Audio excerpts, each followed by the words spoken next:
네, 이번에 여러분과 함께 같이 나눌 주제는 장동혁 대표의 말입니다. 장동혁 대표와 제가 아주 근일에 만나서 나눈 얘기 중심으로 말씀을 간단하게 드리겠습니다. 한동훈이 당에 대해서 대체 한 게 뭐냐, 희생한 게 뭐냐, 이렇게 얘기를 하더군요. 특히 이 말은 내년 6월에 다가올 지방선거, 전국 단위의 지방선거, 그리고 그때 함께 치러질 국회의원 보궐선거 한동훈의 출마 의지 여부와 관련해서 굉장히 중요한 시사를 담고 있는 것 같아서 여러분과 함께 나눠보고자 합니다. 시작하기 전에 다시 한번 구독, 좋아요, 그리고 알림 설정 부탁을 드리겠습니다. 네,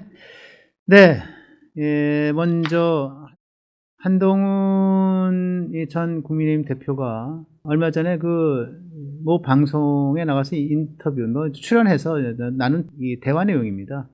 사회자, 진행자가 내년 6월에 국회의원 보궐선거에서 인천 계양을 출마할 생각이 있느냐라고 질문을 했죠. 인천 계양을 질문은 뭐냐면은 이게 왕의 자리 아니겠습니까? 이른바. 그러니까 이재명 대통령이 2022년도 대선에서 패하고 2달 뒤에 열렸던 6월 지방선거와 동시에 치러진 국회의원 보궐선거에 인천 계양을 그 당시 송영길 민주당 대표가 갖고 있던 계양을 자리를 물려받고 송영길 대표는 그 다음에 이제 물려주고 자기는 서울시장에 출마를 했죠. 그래서 인천 계양을 나와서 거기서 당선되고 그 뒤에 또 몇 달 뒤에 바로 당대표, 전당대회에서 당대표가 돼서 쭉 갖고 있다가 다시 거기서 또 출마를 해서 국회의원 총선거 22대 총선에 출마를 해서 재선 배지를 달았던 지역입니다. 그리고는 이제 곧바로 이제 지난 6월 3일 날 6.3 조기 대선에 출마를 해서 이재명 대통령이 대통령 되면서 거기가 이제 거리가 됐고, 그래서 내년 6월에 지방선거 일정과 동시에 같이 보궐선거가 치러질 지역입니다. 왕의 자리입니다. 이건 누구에게 함부로 주는 자리도 아니고 민주당으로서도 사실 그 지역을 노리는 사람들이 굉장히 많지만 아마 이재명 대통령은 대통령대로 그 상징적인 지역이기 때문에 송영길 전 대표, 그다음에 자기 또 대통령까지 만들어진 자리이기 때문에 여기서 누구를 민주당에서 내보낼까 굉장히 노심초사할 수 있는 그러한 지역이라 생각을 합니다. 그런 만큼 전국적인 관심이 될 수 있는 선거구죠. 근데 여기에 이제 한동훈 전 대표, 당신이 당대표를 지냈지 않느냐. 인천 계양을이 굉장히 어려운 지역입니다, 사실은. 송영길 전 대표가 여기서 내리 5선을 한 지역이고요.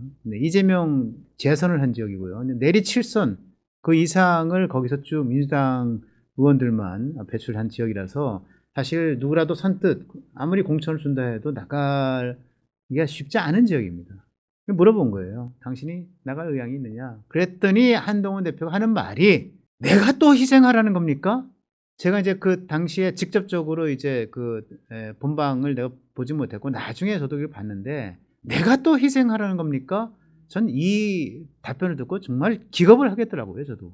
이거는 정치 지도자의 답변이 아닙니다. 제가 나중에 얘기를 하겠지만 정치 지도자의 답변은 어떻게 해야 되느냐? 아직은 먼 얘기고 지금 당장은 또 당내외 또 민주당의 행태에 대해서 제가 이러저러하게 또 지적하고 비판하고 당내 문제에 대해서도 이러저러한 관심을 갖고 할 것들이 많은 상황이어서 말씀드리기는 좀 이릅니다. 라든가 아니면 거기에 대해서 얘기를 한다면 당에서 여러 가지로 이제 판단이 있을 것이고 당 지도부가 판단하고 공천심사위가 판단을 하면 그때 가서 내가 심사숙고를 할 일일 것입니다. 지금으로선 답변 드리기 어렵습니다. 이 정도로 얘기하면 간단히 모범 답변이 되겠죠.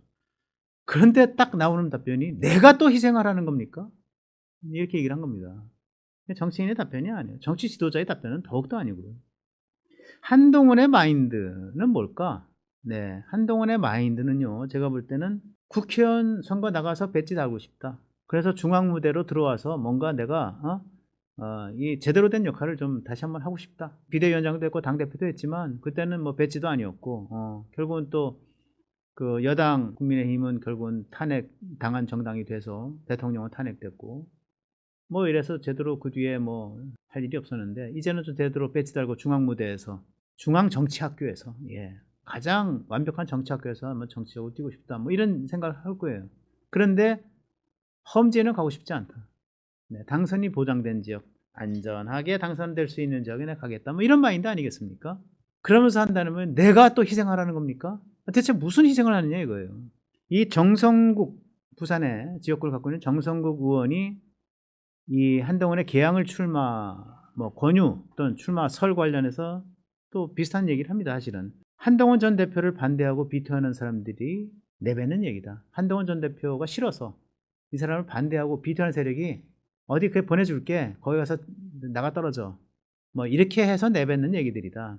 그만큼 그 싫은 지역이다, 험한 지역이다, 이제 이렇게 얘기를 하는 건데요. 이 여기에 대해서 제가 이제 근일 장동혁 대표와 만나서 얘기를 하다가 제가 이제 아무래도 이제 자연스럽게 내년 지방선거 얘기, 또 보궐선거 얘기, 그리고 또 뭐 어쨌든 간 유력 정치인들과의 관계 이런 것들을 물어보지 않았겠습니까? 네, 이준석도 물어보고 오세훈도 물어보고, 예, 안철수도 물어보고 또 한동훈도 물어보고 다 물어봤죠. 제가 여기서 다 그거를 말씀드리기는 어렵고요. 다만 한동훈 얘기는 상당히 뭐라 그럴까, 제가 보기에 시사점이 많은 것 같아서 여러분과 얘기 나눕니다. 그때 장동혁 대표가 한 정확한 워딩이 이렇습니다. 한동훈 전 대표가 내가 또 희생해야 하느냐고 말을 했는데 대체 한동훈이 뭘 희생했습니까? 정치인은 태도가 중요합니다. 한동훈은 늘 그 태도가 문제입니다. 저렇게 하는 한 한동훈의 정치적 미래는 없습니다. 이렇게 얘기를 했습니다. 여러분 어떻게 들으셨습니까? 한동훈이 내가 또 희생해야 하느냐고 했는데 한동훈이 뭘 희생했느냐? 그렇지 않습니까? 정치에 지읒자도 담가본 적이 없는 사람이 갑자기 국민의힘, 그것도 집권 여당의 당 비대위원장이 오른 것이 지난 2024년 12월 말이었습니다. 23년 12월 말이군요, 벌써. 그리고 24년 1월부터 비대위원장직을 수행을 하죠. 그때 비대위원장이 될 때 어떻게 됐습니까? 원희룡도 있었고 김병준도 있었고 정말 유력한 인사들이 많이 있었어요. 그런데 아무런 정치적 경험이 없고 또 국민의힘과 그 소위 보수당의 이 발전에 기여한 바가 없는, 정치적 훈련을 받지 않는, 정치적 성과와 성취가 없는 이 한동훈의 비대위원장직을 맡게 된 배경, 결국은 윤석열 대통령의 판단이 있었던 거거든요. 그때 여론조사 제가 기억합니다. 그때 12월 15일인가 그랬을 겁니다. 네덜란드 국빈 방문 마치고 돌아와서 그 다음 날인가 돌아오자마자 어쨌든 지도부가 대통령 만나러 가서 야, 비대위원장감 여론조사 나왔는데 이렇습니다. 그러니까 한동훈이 조금 앞서는 건 원희룡보다. 그 역시 한동훈밖에 없어. 한동훈 시키지 뭐. 이래서 된 거거든요. 그래서 사실상 결정이 되고 11월 26일 날 2023년입니다. 11월 26일 날 거의 2년이 다 됐군요. 그리고 나서 이제 2024년 1월부터 다 비대위원장이 되잖아요. 윤석열 대통령 때문에 당시에. 그래서 비대위원장 하다가 1월, 2월, 3월, 4월 총선 폭망하고, 왜 폭망했어요?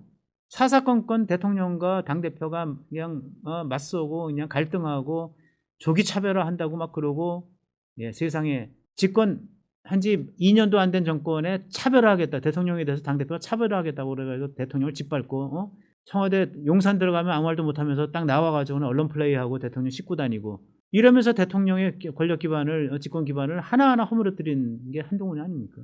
제가 모처럼 한동훈 비판하는데요. 갑자기 또 옛날 생각하니까 또 다시 막 끌어올렸는데, 그러고 나서 22대 총선 폭망하고, 그리고 자중했어야죠. 자중했어야 되는데 또 뭐 했어요? 3달 만에, 전당대회 폭망 3달 만에 나와가지고 해서 당대표 출마해가지고 당대표 되잖아요. 그때 62%, 63% 얻어가지고 민심 당심 다 62, 3% 얻었습니다. 그때 압도적으로 당대표가 됩니다. 자, 비대위원장 했지, 당대표 됐지. 당대표 된 이후에 한 일이라는 게 뭡니까?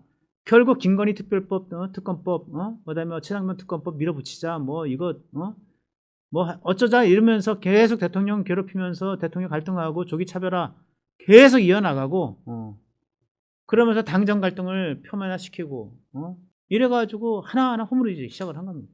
12.3 계엄 이후에 저거 내란자백이야. 12월 6일 날 대국민 담화 듣고 내란자백이야.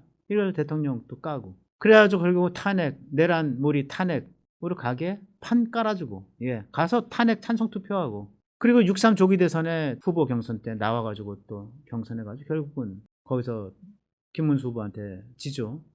어쨌든 비대위원장, 당대표, 대선 후보 뭘 희생했어요, 뭘. 제가 생각해도 희생했다는 내용이 제가 떠오르지가 않아요. 당에서 누리기만 했지 정치 하나도 해본 적이 없는 사람이 하나도 정치적 성과를 통해서 당에 기여한 바가 없는 자가 누리기만 했지 뭘 희생했냐고. 장동혁 대표가 그걸 얘기한 거예요. 뭘 희생했냐? 대체 정치는 태도가 중요하다. 저런 태도로 해서는 정치적 미래가 없는 거다. 예, 저는 그 말에 공감을 합니다. 아까 말씀을 드렸지만 미리 한동훈이 해야 될 모범적 대표는 뭡니까? 당대표를 지낸 사람으로서, 책임 있는 사람으로서 당의 요구가 있다면 그때 가서 수구의하고 심사숙고를 할 수 있겠습니다. 이렇게 얘기하는 것이 가장 모범적인 답변이었어요. 그런데 나보고 또 희생하라고? 나보고 또 험지에 가서 죽으라는 거야? The buck stops here. 트루만 대통령이 나에게 그래 내가 책임질게. 내가 할게. 됐어. 그만하면 됐어. 이제 책임은 내가 져. 내가 결정해. 이러는 게 아니고 뭐 또 희생하라고? 저는 그러면 안 된다. 예. 국민의힘 고위 관계자의 말을 제가 요것도 아주 근일입니다. 뭐 어저께라고 말씀을 해드리겠습니다. 내년 6월 국회의원 보궐선거에 한동훈을 공천한다? 지금으로서는 턱도 없는 얘기다. 당내 분위기가 그렇습니다. 당내 지도부의 분위기가 이래요. 더불어서 지금 당원 게시판 사태, 예, 소위 한동훈의 아내 진은정 씨가 주도한 것으로 의심을 받고 있는 그 가족, 딸, 뭐 자기 장인 장모 다 동원해서 윤석열 대통령 비난하고 힐난하고 조롱하는 글을 당원 게시판에 올린 것으로 의심받고 있는 그 단계 사태, 이번에 당무감사위원장 새로 선임이 됐죠.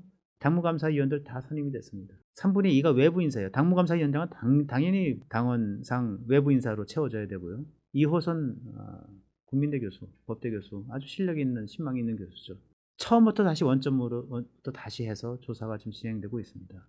그 조사 내용은 아무도 몰라요. 장동혁에게도 얘기 안 합니다. 당무감사위는 독립적인 조직이기 때문에 얘기 못 합니다. 그건 마치 감사원이 감사 진행을 하면서 대통령에 대한 감사 진행하면서 대통령에게 보고 안 하는 것과 비슷한 겁니다. 진행되고 있어요. 이 단계 사태가 만약에 정리가 되고 이것이 공개가 되면 거기서 휘몰아쳐 올 파장 어마어마할 겁니다. 전 이래저래 한동훈의 위기의 시간이 다가오고 있다. 이렇게 생각을 합니다.